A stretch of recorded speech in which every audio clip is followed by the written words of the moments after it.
haitakuwa anguko lako.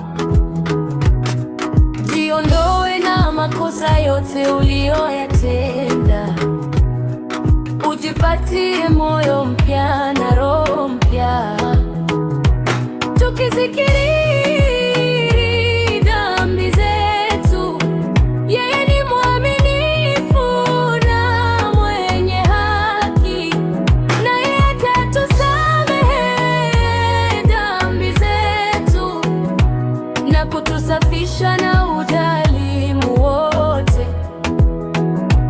Basi tubu, ugeukie Mungu ili dhambi zako zifutwe, na vipindi vya kuburudika vitoke kwa Bwana.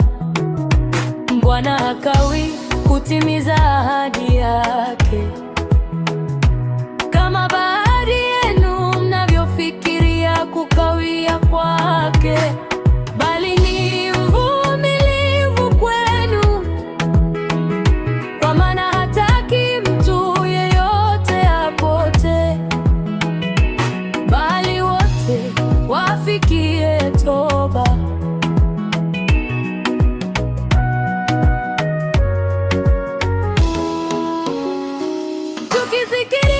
Tukisikiri dhambi zetu, yeye ni mwaminifu na mwenye haki, atatusamehe dhambi zetu na kutusafisha na udhalimu wote.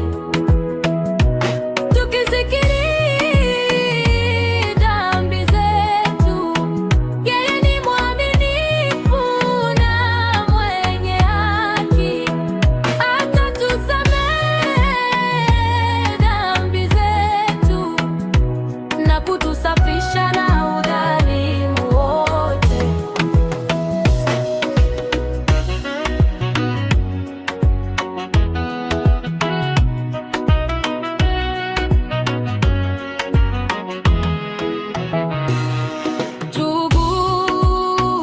Tubu, jitenge na makosa yako yote,